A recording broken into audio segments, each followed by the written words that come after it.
Crypto trading 24/7 run ஆகிட்டு இருக்க ஒரு இன்ஸ்ட்ருமெண்ட்னால மோஸ்ட் ஆஃப் த நம்மளோட டே டைமில் நம்ம மேனுவலாக ட்ரேட் பண்ணிக்கலாம். பட் நம்மளோட நைட் டைமில் தான் அதோட ஓவரால் மூவ்மெண்ட்டே அதிகமாக இருக்குது. அதை ஹேண்டில் பண்ணுறதுக்கு, அதை ஆட்டோமேட் பண்ணுறதுக்கு லான்ச் பண்ண பிளாட்ஃபார்ம் தான் CryptoBot.in. அந்த பிளாட்ஃபார்மில் நான் இதுக்கு முன்னாடி சொன்ன மாதிரி நீங்கள் ஈஸியாக ஆட்டோமேட்டும் பண்ணலாம், பேக் டெஸ்ட்டும் பண்ணலாம். எப்படி இந்த CryptoBot யூஸ் பண்ணி நீங்கள் ஸ்டெப் பை ஸ்டெப்பாக லாகின் பண்ணலாம், அதுவும் இல்லாமல் நீங்கள் இன்கேஸ் ஸ்ட்ராட்டஜிஸ் பில்ட் பண்ணுறதுனாலும் பில்ட் பண்ணலாம், பேக் டெஸ்ட் பண்ணுறதுனாலும் பேக் டெஸ்ட் பண்ணலாம். அப்படி இல்லை, என்கிட்ட ஸ்ட்ராட்டஜி இல்லை, எனக்கு ஆல்ரெடி இன்பில்ட் ஏதாவது ஸ்ட்ராட்டஜி இருந்ததுன்னா அதை நான் ஆட்டோமேட் பண்ண விரும்புகிறேன்னா அதையும் நீங்கள் பண்ணலாம். அது எப்படின்றத நான் ஸ்டெப் பை ஸ்டெப்பாக பிரேக் டவுன் பண்ணுறேன். ஸோ ஃபஸ்ட்டு CryptoBot.in போயிருங்க. போனதுக்கப்புறமா லாகின் வித் டெல்டா எக்ஸ்சேஞ்ச் அப்படின்ட்டு இருக்கும். ஸோ அந்த லாகின் வித் டெல்டா எக்ஸ்சேஞ்ச் கொடுத்தீங்கன்னா டேரெக்டாக it will ask you your login ID. In case உங்ககிட்ட இல்லைனா இங்கே ஓப்பன் வித் டெல்டா எக்ஸ்சேஞ்ச் கொடுத்துடலாம். ஸோ இப்போ லாகின் வித் டெல்டா எக்ஸ்சேஞ்ச் கொடுத்துட்டு இந்த இடத்துல உங்களோட யூசர் ஐடியை மென்ஷன் பண்ணுங்கள். யூசர் ஐடியை மென்ஷன் பண்ணிவிட்டு வேலிடேட் கொடுத்தீங்கன்னா உங்களுக்கு ஒரு ஓடிபி வரும். ஸோ அந்த ஓடிபியை நீங்கள் சென்ட் ஓடிபி அப்படின்னு கொடுங்க. வேலிடேட் ஆகிட்டு சென்ட் ஓடிபின்னு வரும். சென்ட் ஓடிபின்னு கொடுத்தீங்கன்னா உங்களோட மொபைல் நம்பருக்கு, ரெஜிஸ்டர்ட் மொபைல் நம்பருக்கு ஒரு ஓடிபி வரும்.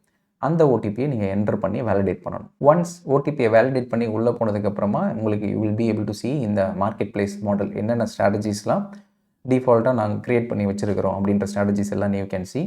ஓவராலாக ஒரு லாட் ட்ரேட் பண்ணுறதுக்கு எவ்வளோ டாலர் ரெக்வயர்டு அண்ட் இது வரைக்கும் எத்தனை பேர் அதை வந்து ஆல்ரெடி டெப்ளாய் பண்ணி லைவாக ட்ரேட் பண்ணிகிட்டு இருக்காங்க அப்படின்ற விஷயமும் நீங்கள் பார்க்கலாம். அண்ட் இந்த ஸ்ட்ராட்டஜிஸை நீங்கள் எக்ஸிக்யூட் பண்ணணும்னா ஃபஸ்ட்டு ஏபிஐ கீ ஜென்ரேட் பண்ணியிருக்கணும். ஸோ அந்த ஏபிஐ கீ எப்படி ஃபஸ்ட்டு ஜென்ரேட் பண்ணலான்னு பார்க்கலாம். உங்களோட டெல்டா அக்கௌண்ட்டில் லாகின் பண்ணிங்கன்னா ரைட் ஹேண்ட் சைடில் ஏபிஐ கீஸ் அப்படின்னு ஒன்று இருக்கும். அங்கே வந்துட்டிங்கன்னா then you would be able to mention like okay automate அப்படின்னு ஏதாவது ஒரு ஏபிஐ கீன்னு மென்ஷன் பண்ணிவிட்டு இந்த இடத்துல அந்த CryptoBot-ஓட ஐபி அட்ரஸ் மென்ஷன் பண்ணணும். ஸோ அதோட ஐபி அட்ரஸ் பார்த்தீங்கன்னா இதுதான் அதோட ஐபி அட்ரஸ். ஸோ 209.38.125.255 அப்படின்னு போட்டுட்டு இந்த ரீட் டேட்டா, ட்ரேடிங் டேட்டா ரெண்டுத்தையும் வச்சுட்டு கிரியேட் ஏபிஐ கீ அப்படின்னு கொடுத்துட்டிங்கன்னா ஆட்டோமேட்டடாக உங்களுக்கு வெரிஃபிகேஷன் கோடு வரும். ஸோ அந்த 2FA எனேபிள் பண்ணிடுங்க ஃபஸ்ட்டு. அதை எனேபிள் பண்ணிவிட்டு plus email ID verification code வரும். அதை நீங்கள் கொடுத்துட்டிங்கன்னா ஆட்டோமேட்டடாக உங்களுக்கான API key and secret key generate ஆகும். அதை கொண்டு வந்து நம்ம CryptoBot-ல் பேஸ்ட் பண்ணிடணும். பேஸ்ட் பண்ணிட்டீங்கன்னா டன். அது ஒன் டைம் செட்டப் தான். ஒன்ஸ் அது பண்ணி முடிச்சிட்டிங்கன்னா எவ்ரி சிங்கிள் டைம் பண்ணணும்னு அவசியம் கிடையாது. ஸோ இப்போ நான் என்னோட ப்ரோக்கர் இன்டெகிரேஷன் இங்கே பார்த்தீங்கன்னா ஆட்டோமேட்டிக் அப்படின்னு வந்துடும். ஆட்டோமேட்டடாக இன்டெகிரேட் ஆகிருக்கு. இப்போ நான் இதை எக்ஸிக்யூட் பண்ணணும்னு நினைக்கிறேன். இப்போ ஃபார் எக்ஸாம்பிள் இப்போ சொல்லனால இந்த பர்டிகுலர் சிஸ்டத்தை நான் டெப்ளாய் பண்ணணும்னு நினைக்கிறேன்னா டேரெக்டாக வியூ டீட்டெயில்ஸ் கொடுங்க.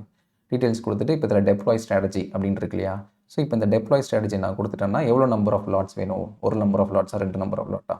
இப்போ $2 இருந்தால் ஒரு லாட் போடலாம். இல்லை எனக்கு வந்து என்கிட்ட ஒரு $100 இருக்குன்னா நீங்கள் $200 வச்சுருக்கீங்க ப்ளஸ் ட்ராடவுன் சேர்த்து ஒரு $300 வச்சுருக்கீங்கன்னா நீங்கள் ட்ரேட் பண்ணலாம்.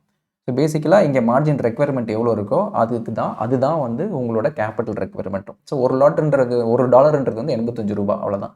₹85 இருந்தாலே நீங்கள் ஒரு லாட்டு ட்ரேட் பண்ணலாம். ஸோ பை டிஃபால்ட்டாக எனக்கு தெரிஞ்சு மினிமமே வந்து ஒரு 100 லாட் விச் இஸ் அட்லீஸ்ட் ஒரு 85,000 இல்லைனா ஒரு 1 lakh இருந்ததுன்னா மச் பெட்டர். காஸ்ட்டெல்லாம் கவர் ஆகி உங்களுக்கு சார்ஜஸ்லாம் போக கையில் பெட்டர் ரிட்டர்ன்ஸ் நிற்கும். சரி, டு டெஸ்ட் உங்களுக்கு எவ்வளோ வேணுமோ நம்ம இப்போ 2 லாட்ஸ் வேணும் அப்படின்னா நான் 2 லாட்ஸ் கொடுத்துட்டு இங்கே ஆட்டோ ட்ரேடிங் கொடுத்துட்டு டெப்ளாய் ஸ்ட்ராட்டஜின்னு கொடுத்துட்டேன்னா டன், முடிஞ்சிருச்சு. ஸோ இப்போது என்னோட மை ஸ்ட்ராட்டஜிஸில் போய் பார்த்தேன்னா ஆட்டோமேட்டடாக என்னோட ஸ்ட்ராட்டஜி நான் ஏதாவது டெப்ளாய் பண்ணியிருந்தேன்னா அது ஆட்டோமேட்டிக்காக அதில் ரிஃப்ளெக்ட் ஆகும்.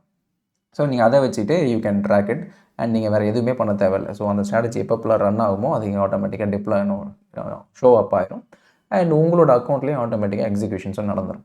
இது இல்லாமல் நான் வேறு ஏதாவது ஸ்ட்ராட்டஜி டெப்ளாய் பண்ண விரும்புகிறேன் அப்படின்னா நீங்கள் ரெக்வஸ்ட் ரைஸ் பண்ணுற மாதிரி இருக்கும். சே ஃபார் எக்ஸாம்பிள் இப்போ நான் வியூ டீட்டெயில்ஸ் கொடுத்துட்டேன்னா இப்போ இந்த ஸ்ட்ராட்டஜிக்கு டெப்ளாய் பார்த்தீங்கன்னா நீங்கள் ரெக்வஸ்ட் ரைஸ் பண்ணி ஆக்சஸ் கிராண்ட் பண்ண தான் வரும். ஸோ அப்போ நீங்கள் ரெக்வஸ்ட் அப்படின்னு நீங்கள் கொடுத்துட்டிங்கன்னா அது அட்மினுக்கு அந்த ஆக்சஸ் ரெக்வஸ்ட் வந்துடும். அவங்க வேலிடேட் பண்ணிவிட்டு எனேபிள் கொடுத்துட்டாங்கன்னா then you can deploy the strategies. So by டிஃபால்ட்டாக இப்போ பார்த்தீங்கன்னா டிஃப்ரெண்ட் ஸ்ட்ராட்டஜிஸ் எனேபிள் ஆகிருக்கு. பிட்காயினுக்கு, சொலானாக்கு, ரிப்பிளுக்கு, ETHக்குன்னு அந்த மாதிரி டிஃப்ரெண்ட் ஸ்ட்ராட்டஜிஸ் இருக்குது. அதில் நமக்கு எந்த ஸ்ட்ராட்டஜிஸ் வேணுமோ இப்போ எந்த ஸ்ட்ராட்டஜிஸ்லாம் ஈஸிலி ஆக்சசபிளாக இருக்கோ அதை நீங்கள் டேரெக்டாக டெப்ளாய் பண்ணுற மாதிரி இருக்கும். ஸோ பை டிஃபால்ட்டாக சில யூசர்ஸ்க்குலாம் வந்து ஒரு ஸ்பெசிஃபிக் ஸ்ட்ராட்டஜிஸ் எல்லாருக்குமே எனேபிள் ஆகிருக்கும். ஸோ அது என்ன ஸ்ட்ராட்டஜிஸ் நீங்கள் பார்த்துட்டு நீங்கள் டேரெக்டாக டெப்ளாய்னு கொடுக்கலாம். அப்படி இல்லை எனக்கு அந்த ஆக்சஸ் வரலன்னா நீங்கள் ரெக்வஸ்ட் ரைஸ் பண்ணிங்கன்னா டீம் வில் செக். அதுக்கப்புறம் அந்த ரெக்வஸ்டட்னு இருக்கும். நீங்கள் ஒன்ஸ் அனுப்பிச்சிட்டிங்கன்னா எப்போ அப்ரூவல் ஆகுதோ அப்போ உங்களுக்கு டெப்ளாய் ஸ்ட்ராட்டஜி எனேபிள் ஆயிரும். நீங்கள் டேரெக்டாக கிளிக் பண்ணி எனேபிள் பண்ணிக்கலாம் அண்ட் தென் ஆட்டோமேட்டடாக ஆர்டர்ஸ் வில் கோ த்ரூ. இல்லை எனக்கு வந்து என்னோட ஓன் ஸ்ட்ராட்டஜிஸ் நீங்கள் கிரியேட் பண்ணணும்னா நீங்கள் எப்போ வேணாலும் டேரெக்டாக பேக் டெஸ்ட்டில் போயிட்டு உங்களுக்கான ஸ்ட்ராட்டஜிஸ் வாட் எவர் இண்டிகேட்டர்ஸ் வேணுமோ அந்த இண்டிகேட்டர்ஸ் பேஸ் பண்ணி எது வேணுமோ நீங்கள் செலக்ட் பண்ணிவிட்டு நீங்கள் ஆட்டோமேட்டடாக அதையும் டெப்ளாய் பண்ணிக்கலாம். இப்படி தான் மார்க்கெட் பிளேஸ் மாடல் ஒர்க் ஆகுது. ஸோ இன்கேஸ் இதில் ஏதாவது டவுட்ஸ்னால் நீங்கள் கமெண்ட்ஸில் மென்ஷன் பண்ணுங்கள், நான் அதை அட்ரஸ் பண்ணுறேன்.